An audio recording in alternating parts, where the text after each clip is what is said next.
Hi there, welcome in. We're just going to give it one more minute before we kick things off. Thanks everyone for joining us today. We appreciate it.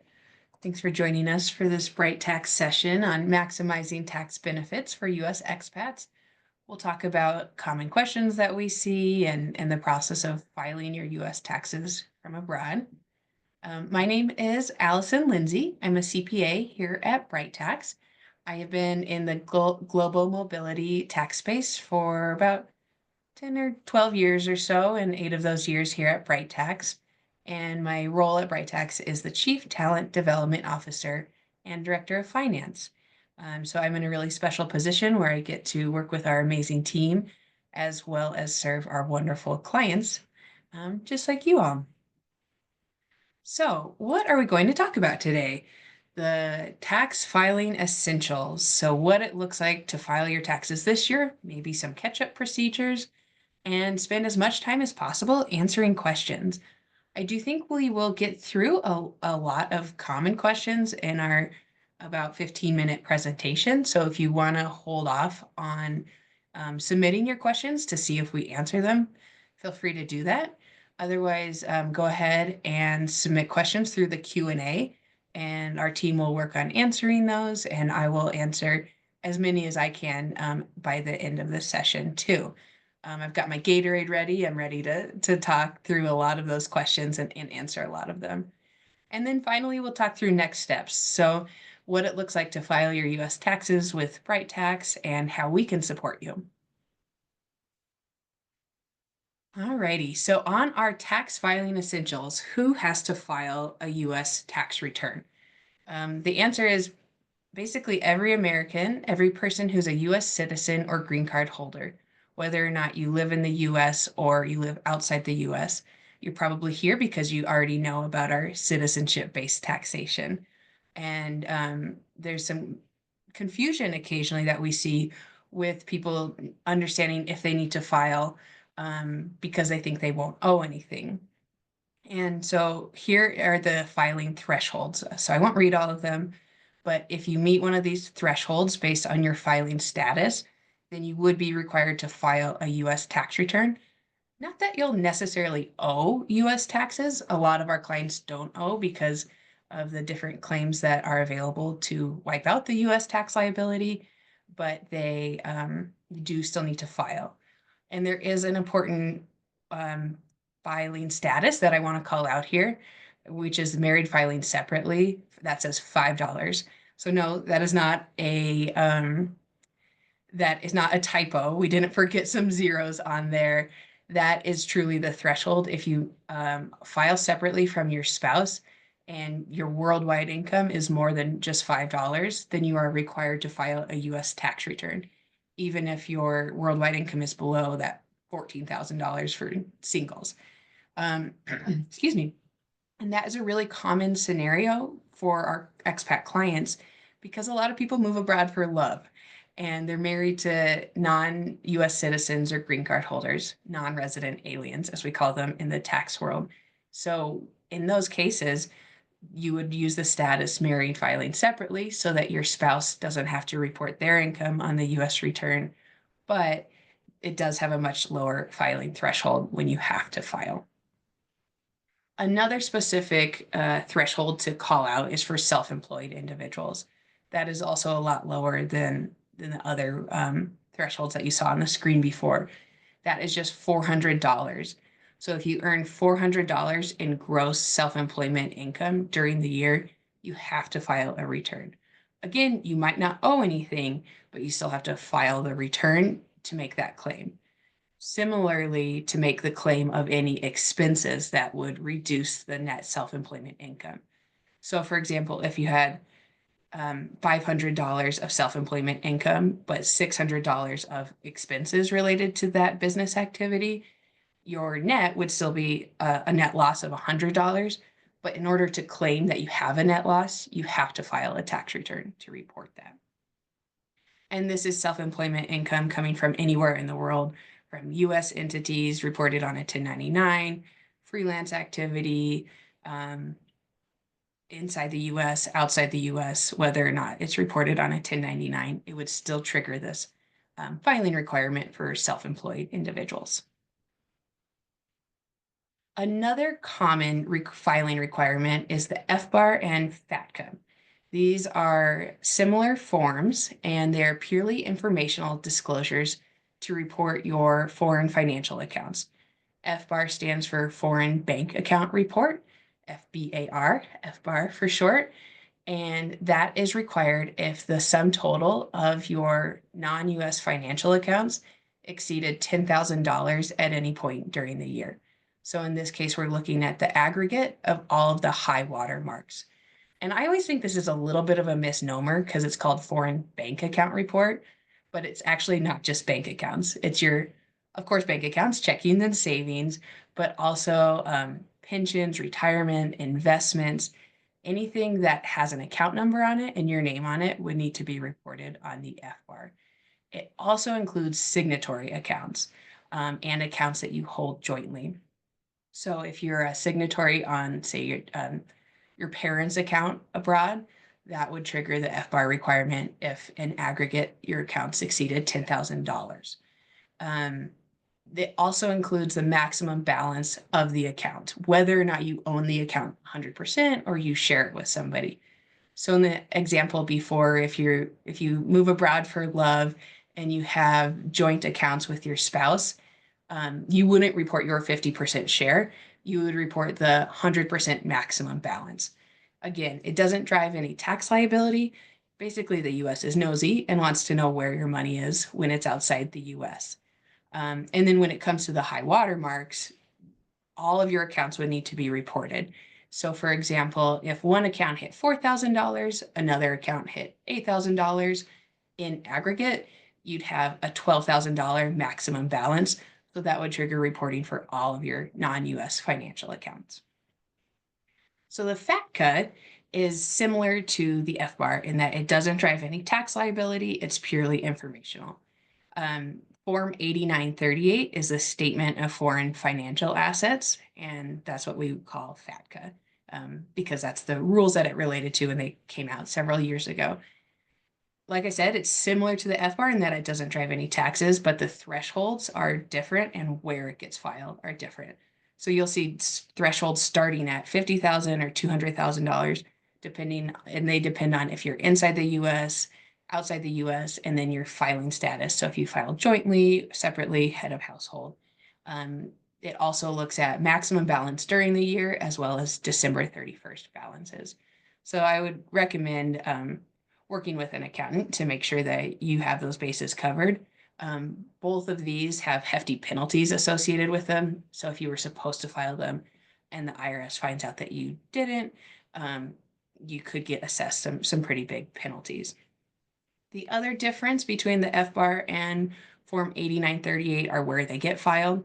So the FBAR is filed actually separate from your tax return. It gets filed with the Financial Crimes Enforcement Network, FinCEN for short, whereas Form 8938 gets filed as an attachment to the tax return itself. So they're similar but different, and definitely things to keep an eye on if you need to file them.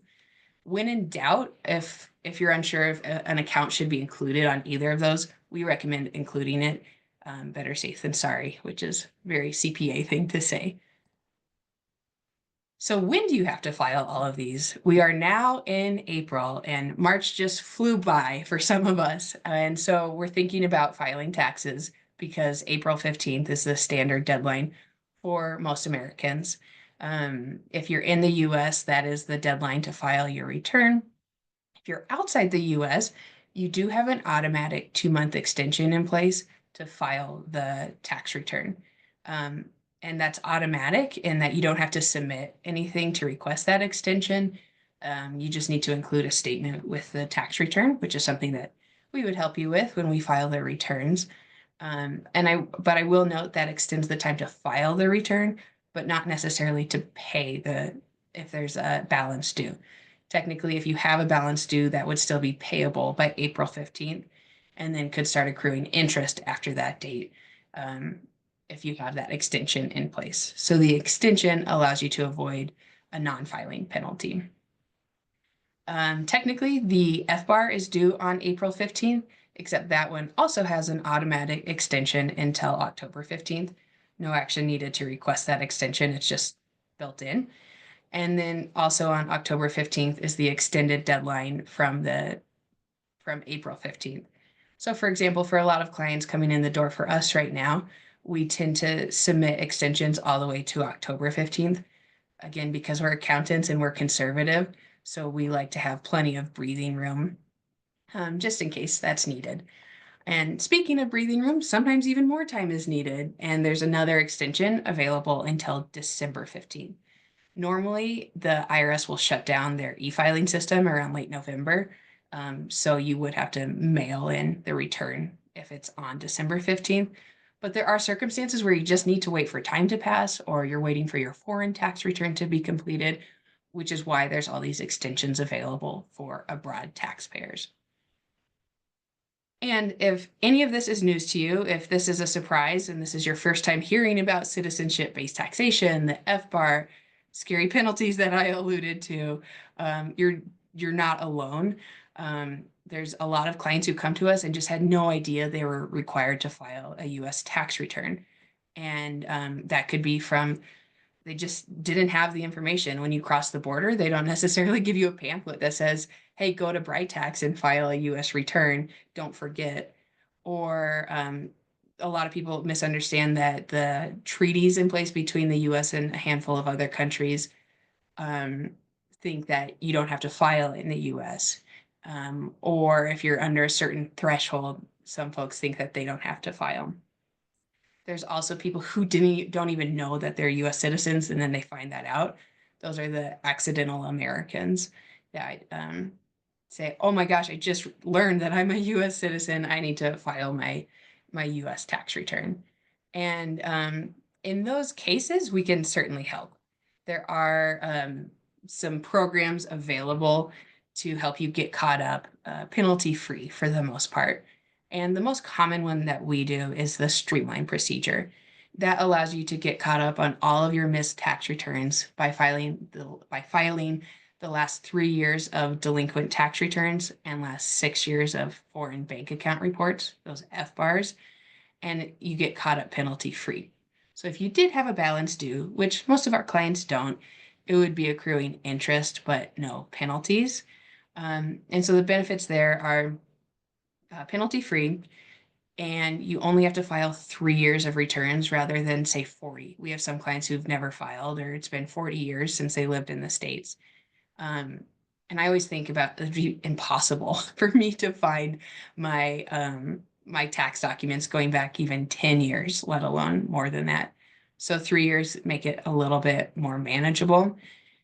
There are other amnesty programs available, kind of depending on your situation and what was missed.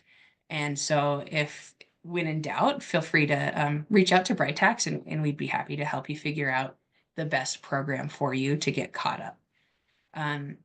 For the streamlined procedures to qualify for that, it has to be non-willful. So you'll submit a statement that says, I didn't know I was required to file. Here's the reason, and I'm signing it and certifying that. The other requirement to qualify for the offshore streamlined procedure is that you have to have at least 330 days outside the US during one of the years that you're qualifying for. If you're not outside the US for that period of time, that's not the end of the world. There's another domestic streamlined procedure that's available for you. So I've mentioned a few times that a lot of our clients don't owe US taxes. And the reason why is because we claim the foreign tax credit or the foreign earned income exclusion to help offset the US tax liability. And the foreign tax credit, and that's reported on Form 1116, is a dollar for dollar offset for taxes paid to a foreign country that we can use to wipe out the US tax liability driven by foreign source income. So if you had all foreign source wages, then and you paid foreign taxes on that, then typically we're able to use that to wipe out the entire liability. The other option is called the Foreign Earned Income Exclusion. That allows you to exclude up to about $120,000 annually right off the top of taxable income. So in that case, you report your gross wages and then subtract them out under the Foreign Earned Income Exclusion. And if that's your only source of income, then there might not be any tax liability. That amount does change a little bit each year for inflation. So each circumstance is unique, and we get a lot of questions on which one should I use. When we prepare the return, we take in the information for both options. So we say which is going to give us the most beneficial option, what's available based on what you filed last year for continuity's sake, carryovers that we might want to take advantage of. But for a little bit more details, it really depends on the situation, the sources of income, and the amounts. So the foreign tax credit only works if you've paid foreign taxes or if you've accrued foreign taxes. And that can only be applied against foreign source income. So in some cases, you might have foreign source income and US source income. Even if you've paid a lot more in foreign taxes, you wouldn't be able to wipe out the US tax liability driven by US source income in most cases. The other piece on the foreign earned income exclusion, there are two methods that you can use to qualify for this. One is called the physical presence test, which requires you to have at least 330 days outside the US during any 12-month period. So ideally that's January to December, and then you get the full amount of the exclusion. However, sometimes that's not available, like if you moved abroad in that year. So it might be April 1st of 1 year through March 31st of the next year for that 12-month period. As long as you have 330 days outside the US, then you can claim a prorated amount of the exclusion. The other test to qualify, if that one doesn't work, is the bona fide residence test, which essentially requires you to be a resident of the foreign country from January 1st through December 31st. It's a lot more facts and circumstance based, so it's not quite as black and white as we accountants like with the physical presence test. But we have a lot of clients who use this test because it allows for more flexibility into the US. You're not trapped with those 35 days. That said, we still don't recommend spending like 6 months in the US and trying to claim that you're a resident abroad. But it evaluates more subjective qualifiers like who you live abroad with, what type of home that you live in. Is it leased? Is it a tourist visa? There's a whole bunch of different qualifiers that we would answer on the tax return. And then my final qualifier on the foreign earned income exclusion is that this only applies to earned income. And that's in the name, but is a very common misconception. So earned income means like wages, salaries, self-employment income. It does not include retirement income, Social Security, investments, passive income. So even though I kind of consider retirement income well earned, the IRS does not.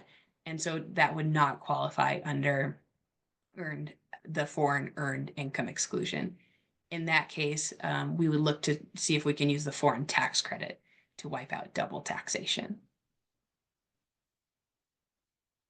So just a summary of how we reduce your US tax bill, avoid those penalties. There are some scary penalties that the IRS has out there.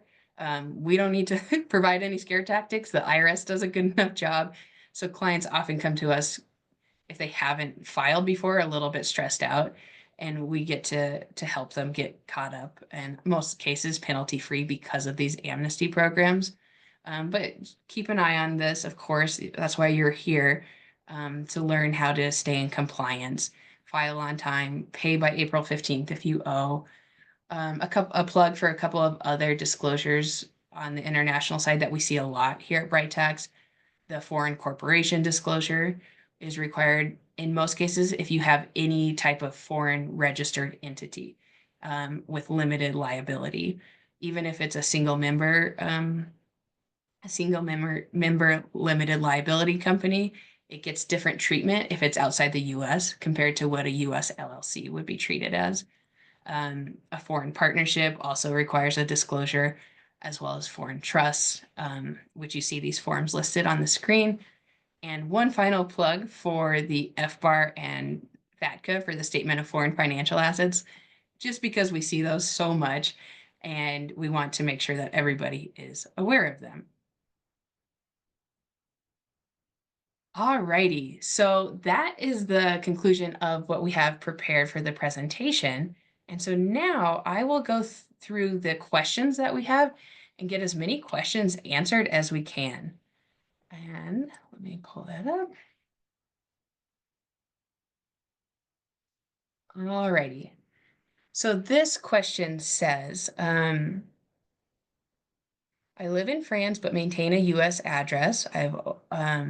And I have always filed as a US resident since I didn't earn income outside the US. However, I became a resident at the end of 2024 and the income situation hasn't changed. Is it a better idea to file my 2024 taxes from abroad since I plan to permanently live in France and also it impacts the US tax filing deadline as well? If so, does that eliminate the need to file an extension for the April 15th deadline?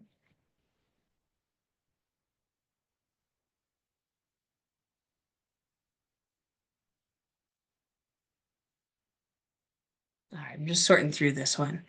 So they filed.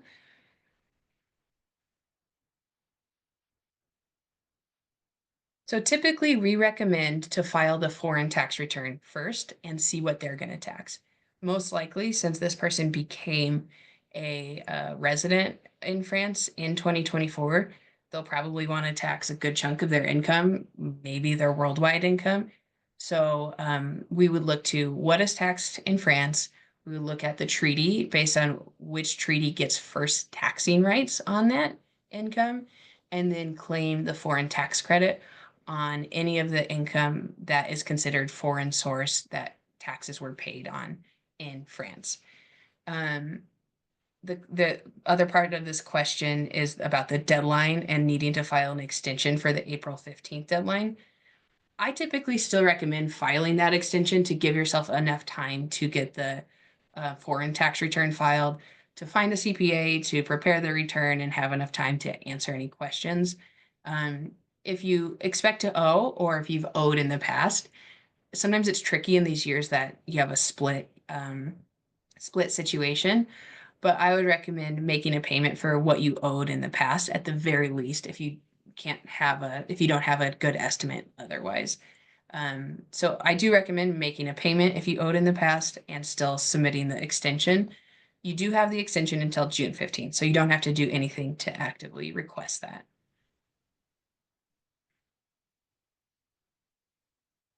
All right.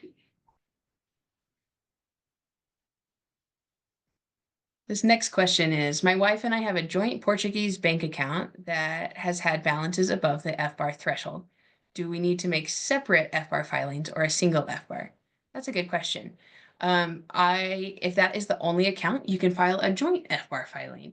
If you have accounts that you own separately and you have a joint one, you would need to file two separate FBARs to report your own individually owned accounts, as well as basically reporting that joint account twice, one on your FBAR and then one on your spouse's. But if that's the only FBAR, if that's the only foreign account, then you would only have to do that once. All right. The next question is, can you explain the foreign tax credit and how tax offsets work? I think we talked a little bit about that, but as a summary of the foreign tax credits are a dollar for dollar offset for taxes paid to a foreign country that can be used to wipe out the US tax liability on US taxes driven by foreign source income. And this other question is, what's the cost of expat tax filing for a married couple? Here at Bright Tax, how our process works is we will typically take in your information either via email or via a phone call and get to know your situation so that we can put together a firm quote. And that is actually perfect timing to talk about our next steps and how our process works. So I appreciate that question. The question was asking what's the cost, but I'm going to use this to take a second to let you know how our process works. Like I said, we would take in your information, put together a firm quote based on your complete scenario. Our prices start at $540. But we would put that together based on everything that's going on. Then we will send you the quote. If the quote's approved, we request about a 30% retainer to get started, then kick off collecting your information on our client organizer. We'll send you a list of everything needed to prepare the return, and that's based on that initial conversation via email and via phone call. Then we prepare the returns. It goes through multiple levels of review with our tax team, and then we would send it back to you via the organizer. Once the return is approved, we would have you sign e-file authorization forms and get everything e-filed for you, both the return and the FBAR.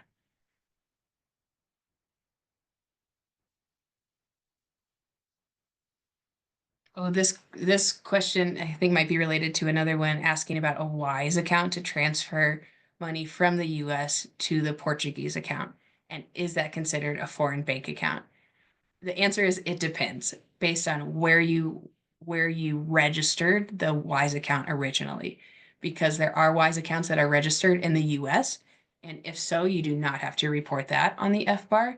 And then other WISE accounts that are registered outside the US, and you would have to report that on the FBAR. So you can actually go into your WISE account and find basically the address of it, the physical address of if it that they have to register it with, even though it's an online bank, and determine where it is. If you're unsure with any bank account, I recommend reporting it.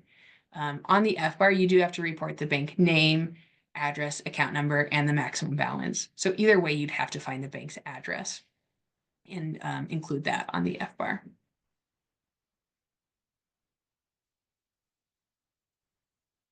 This question is the minimum income threshold to file gross income or taxable income? That is gross income. So that is a really good question. We arrive at taxable income after we report gross income, subtract out the standard deduction and any other offsets, and then arrive at taxable income.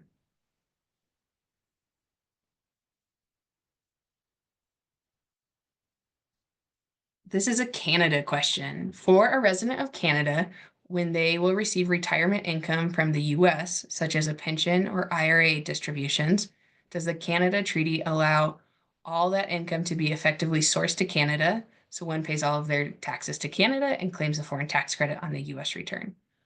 I will start by saying I am not a Canada expert, just US for everyone here at Bright Tax. However, the treaty between US and Canada is the most helpful treaty out there, in my humble opinion. Typically, the treaty allows for sourcing for Canada to have first taxing rights.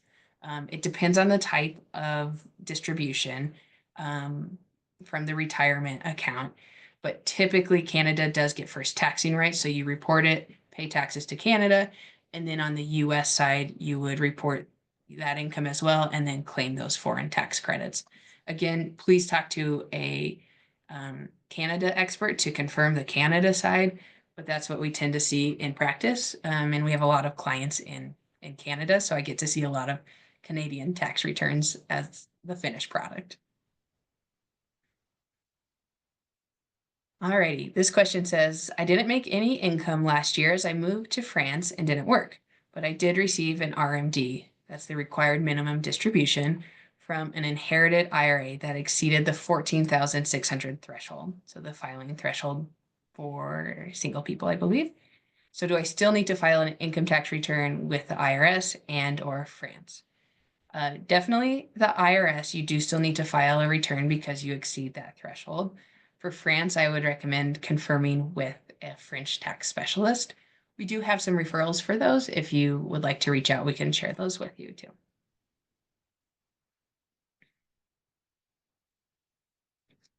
Question says, if I earn income in multiple countries, how do I make sure I am not paying twice on the same income? Good question. And it can be a little bit circular if it's multiple countries. It can be circular if it's just two countries.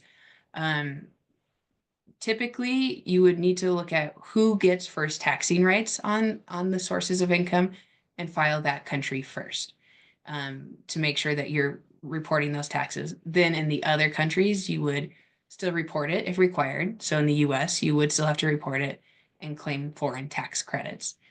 In some cases, like in Canada, a lot of cases, we have to do a draft of the US return after the draft of the Canadian return is done so that they can use some of that information to inform the Canadian final return.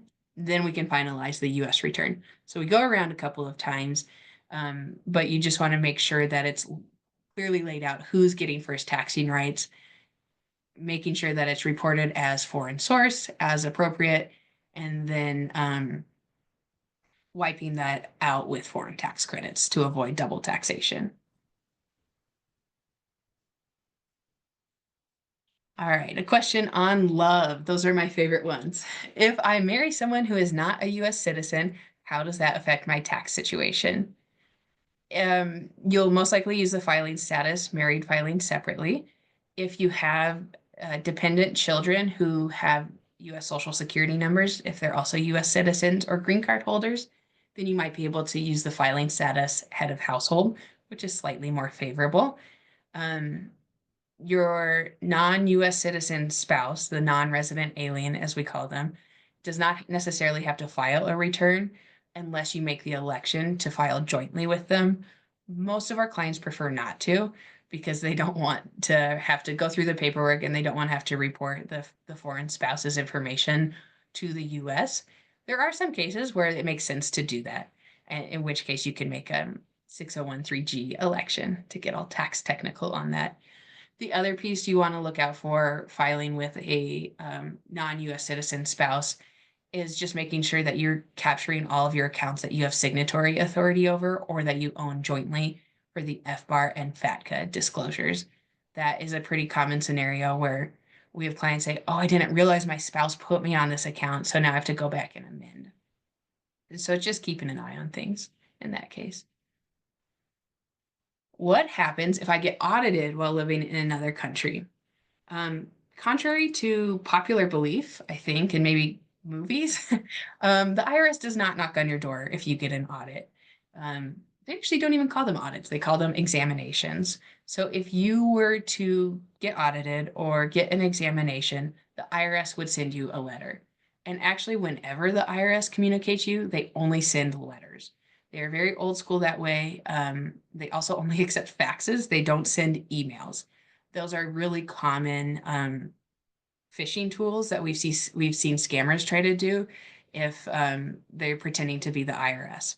So coming off by tangent, if you get audited while living in another country, you would get a letter saying you have an examination.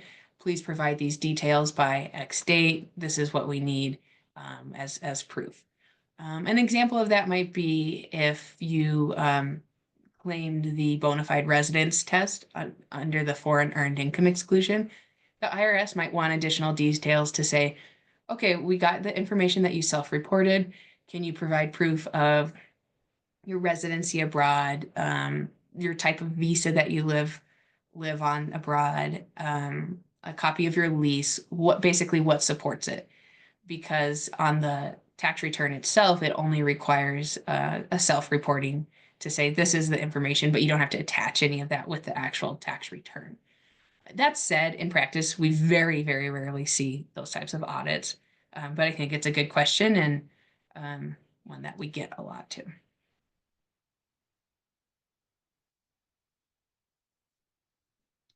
This question is, what is the FATCA threshold for reporting? Is it the same as the FBAR with a different threshold? So coming back to that, the FATCA threshold varies based on where you're located, inside or outside the US, as well as your filing status. So if you're single living in the US, the threshold starts as low as $50,000. If you're married living outside the US, it starts at $200,000. And it depends on your maximum balance of your accounts at any point during the year, as well as your December 31st balance. So that's why we didn't go into those in detail. It's not quite as cut and dry as the $10,000 threshold for the FBAR. But the IRS actually does have some really helpful guidance on that. That's easy to read. Or else feel free to reach out to Bright Tax and we'll help you get that sorted. All right. Oh, another question on FATCA. I mentioned the high water mark during the year as well as the end of the year. Um, what we do is look at, they said, isn't it just high water using end of year currency value? In practice, it kind of. So in practice, we do use the end of the year currency value just for sake of consistency across the tax return. But the FATCA threshold says, did you exceed, for example, the one living in the US, did you exceed $50,000 on December 31st or $75,000 at any point during the year? So that's why you might not have exceeded one, but you did exceed the other, and that would trigger the FATCA reporting threshold. This person is moving to Portugal, which is a great place to move, and we see a lot of clients moving there.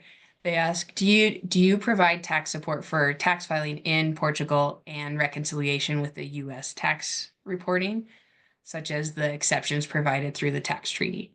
We would be able to support on the US side of things, and we do have a referral in our Bright Tax Global Referral Network that we would refer you to for the Portugal side of things. And we work pretty closely together. It's not under one umbrella, but it's more of a referral relationship. And typically that involves the Portuguese tax return getting done first. We use the information, everything that's reported on there and taxed on there to claim foreign tax credits and other exclusions on the US return. We do look at the treaty as well, but that's surprisingly maybe not quite as commonly needed as you might expect.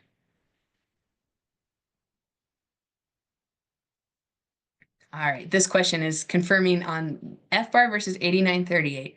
A married couple needs an FBAR per person, even for a joint account, but the 8938 just needs one for the joint filing. Correct. So the FBAR might have two separate filing requirements if you have separate accounts as well. The 8938, since that's attached to a joint tax return, if you file jointly, would be just a single 8938 attached to the tax return itself. And in that, you're checking boxes of who owns a joint, spouse, or taxpayer. Does the foreign tax credit and the foreign earned income exclusion, do they both apply to green card holders too? Yes. So green card holders have basically the exact same treatment from the tax perspective as US citizens. So that comes with the good and the bad, I suppose. The good being that you can take advantage of all of these exclusions. Everything that I talked about today applies to both US citizens and green card holders. Yeah. Just thinking about which tangent I wanted to go on, but I will continue with questions. This question says, I've been reporting foreign bank accounts via the FBAR for years, but didn't know about pensions also needing to be reported now. Apart from including my pensions in this year's FBAR, do you have any other recommendations on what I should do now? So we talked about the streamline procedure, and that might not be necessary in this case. The streamline procedure would file the last 3 years of missed tax returns if needed, as well as the FBARs. In this case, I would recommend a procedure called the delinquent FBAR submission procedure, which requires you to file the last 6 years of amended FBARs and to indicate why those are late so that you can avoid the scary FBAR penalties on that. And in this case, they wouldn't even be late to indicate why they were amended. And there's on the face of the FBAR itself, there's actually a whole list of reasons why it's filing late. And then we would refer to the delinquent FBAR submission procedures. That's a separate option that you would include. So that says to me, this happens all the time. And what we've seen in practice is this happens all the time. There's just a lack of information, of understanding, of thinking you got it right. And then it's just one missed thing. So the delinquent FBAR submission procedures would be the best case in that situation. So you don't have to go back more than 6 years and you get caught up penalty free under that method. We do a lot of those as well. Can you switch between foreign tax credits and foreign earned income exclusion from year to year, depending which is more beneficial each year? Not quite. So if you claim the foreign earned income exclusion, and then in the following year, if you were eligible to claim it and you don't, that means you've revoked the exclusion for 5 years. And so sometimes that makes sense depending on where you're moving and sources of income, as well as projected sources of income. But you can't flip flop back and forth. When given the option, we usually start with the foreign tax credit. So that we're generating foreign tax credit carryovers. Those can be carried over up to 10 years. And then if you need to switch over to the foreign earned income exclusion, you can, but it's just switching out of that. That gets a little bit stickier.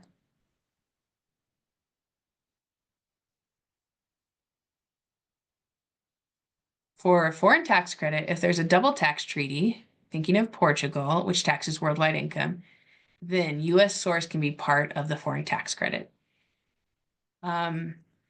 Yes, and it depends. So that's exactly what we would use the treaty for, is to see between the treaty of the two countries, which country has first taxing rights. And so a lot of the time it'll be your country of residence, Portugal in this example. If the treaty is saying they get first taxing rights, then we would, it's called treaty resourcing on the US side to say, normally this would be US source income, but because the treaty says we can source it to Portugal, then we can claim it as foreign on the US return. In that case, there's a special Form 1116 to file for the foreign tax credit calculation, as well as Form 8833, which is the treaty return position disclosure to claim, to show why you're eligible to make that claim as the treaty position.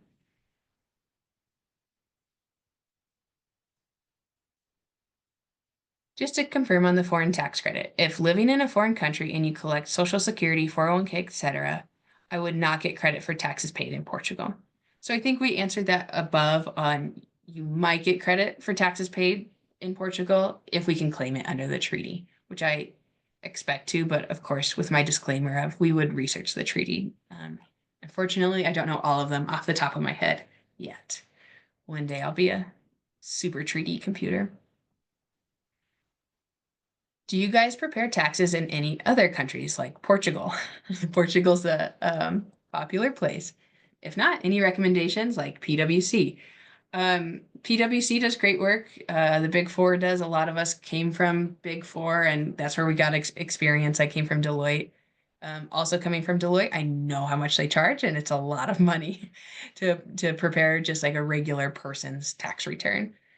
So we do have referrals for a lot of countries, as well as like a database that we can refer to if the country that you're looking for does not have a specific referral within our Bright Tax kind of extra vetted referral system.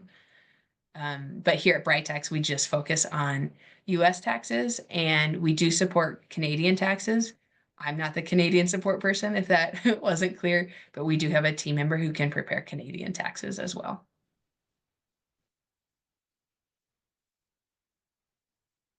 Does an individual qualify for any foreign tax credits trading stock, equities, and options if they are an expat using a US brokerage? The one thing they might qualify for is foreign tax credits if you're paying taxes abroad. So there's how you avoid double taxation. For investment income, there's different rules on the sourcing of the income. For example, dividend income, actually, capital gain income on sale of shares is sourced based on where you're physically located when you sell the shares. So if you're in the UK would probably get to tax that, and we would claim foreign tax credits on the US side. If you're not paying foreign tax credit, if you're not paying foreign taxes on it, then probably will look similar to how you would as if you were still living in the US.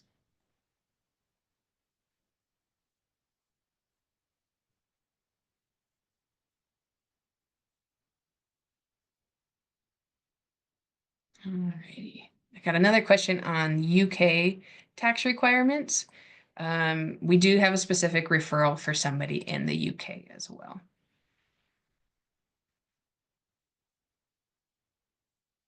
This person says, I will live in London, UK. I live in London, UK. Which form do I use to file for tax relief based on my two US-based pensions?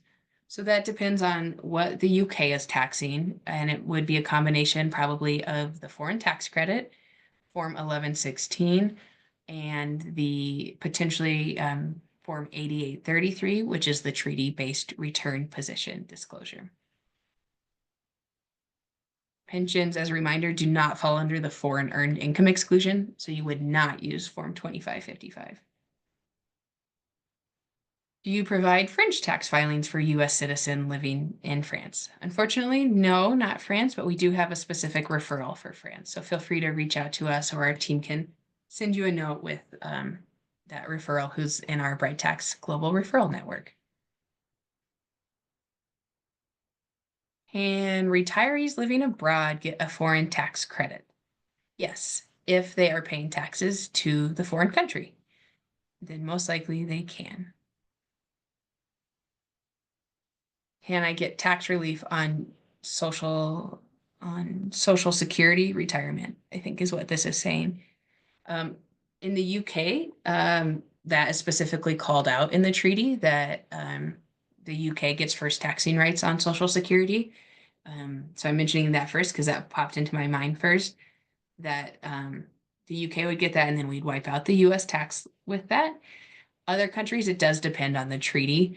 Typically, it would still, well, no matter what, it would still need to be reported on the US return, but it's a matter of how we avoid double taxation. So if you're getting taxed abroad on it, we want to make sure that we're claiming treaty resourcing if needed, as well as any foreign tax credits to avoid that double taxation.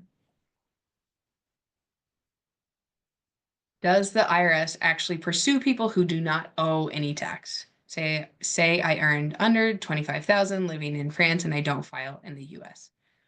In practice, I have not seen it. My thought is kind of what's the point for the IRS to pursue that unless they have another reason to do so. That said, I'm a CPA and inherently risk averse and fairly conservative with my advice. So I still recommend getting your taxes filed, also with the intent of one day the IRS is going to get more sophisticated and maybe be able to actually send emails and not just faxes and letters, and be able to see what citizens are doing and card holders are doing worldwide. So at that point, do you really want to be scrambling to get caught up then?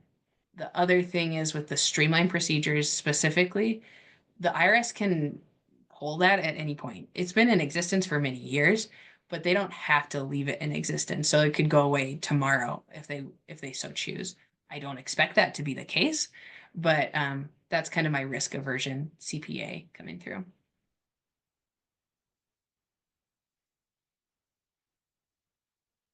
I haven't filed in several years due to low income and financial hardship, but plan to catch up this year. Can I still use the streamlined foreign offshore program? If you meet the other requirements, the non-willfulness and time outside the US, I would guess so. Obviously, we'd want to talk through your scenario and make sure that you do qualify for it. But I think this sounds like a really good option to get you caught up penalty free and just file the last 3 years of return under the streamlined procedure.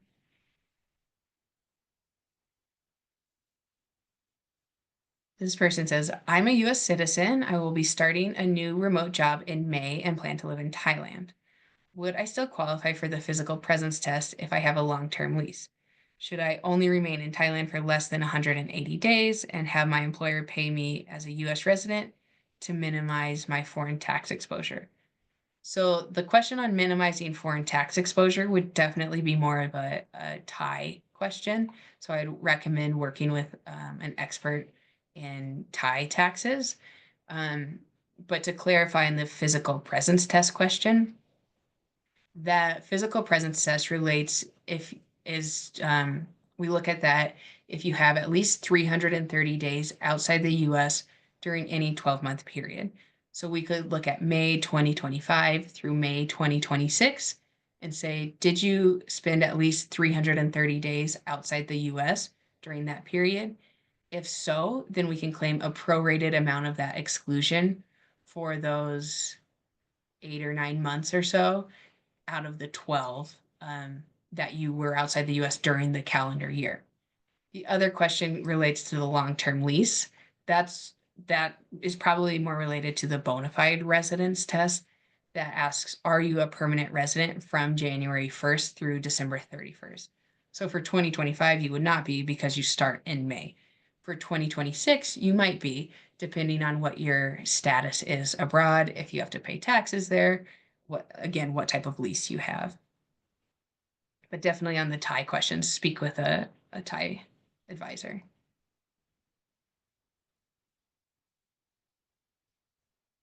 Next question. If I work with you for streamlined filing service, how would I know what documents or information you need?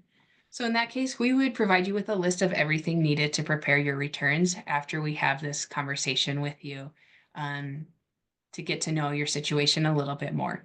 In most cases, that's copies of your foreign tax returns or wage statements, as well as the foreign account details. So you don't even need to provide us with bank statements. In fact, we typically ask kindly that you don't upload 6 years of bank statements to our system. But we do trust that what you provide is accurate. So the numbers that you're putting into our system, we'll use that to inform your tax returns and FBARs.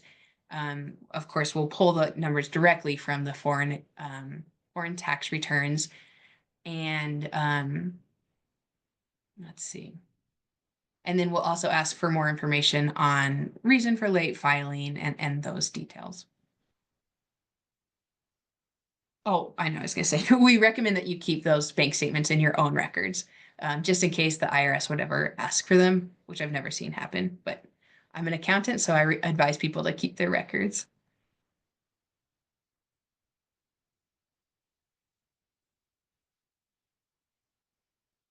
Alrighty, how can I learn about tax liability in Vietnam if my only income will be from retirement and pension? No foreign income, is there a tax liability in Vietnam? Good question for Vietnam tax advisor. So I definitely recommend chatting with somebody.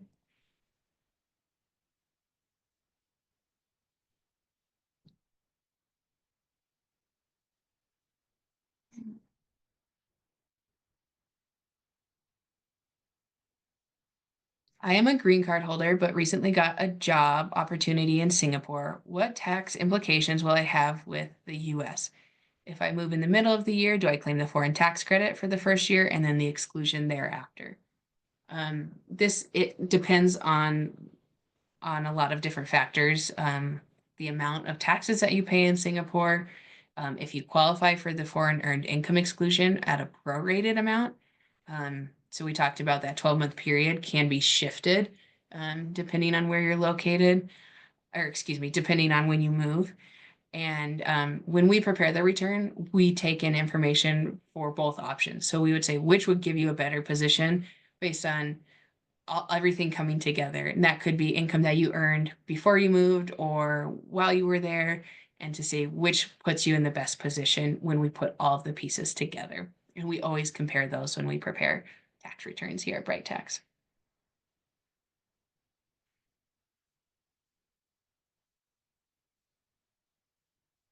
Oh, this is a good one. Do social charges in France represent foreign tax paid as an offset? This is new in the tax world, as in like a few years old. And the answer is yes. So they used to not be considered, social charges are typically not considered available for foreign tax credits because it's only income tax that's available for foreign tax credits. However, a ruling came out a couple of years ago for France specifically saying the French social charges, which I can't remember what the abbreviation is now, can be claimed as foreign tax credits, similar to foreign income tax for foreign tax credit purposes.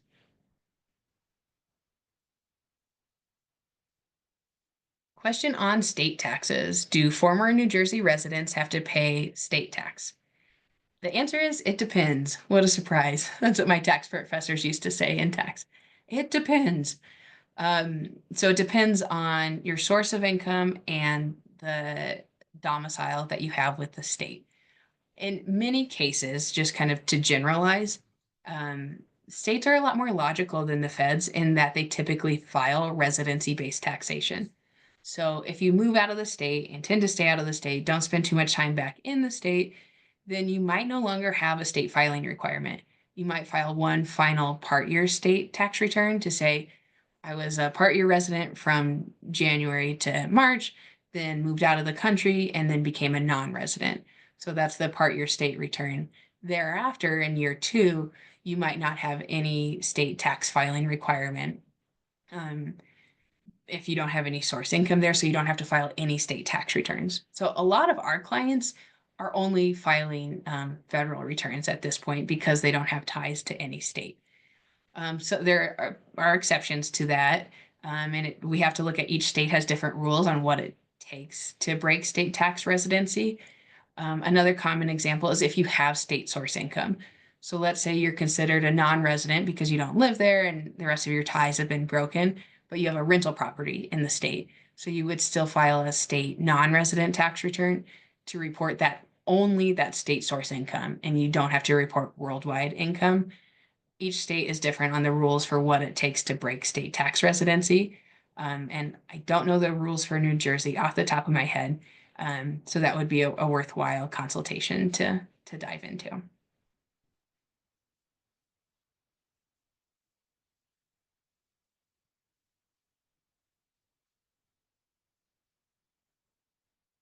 Mm.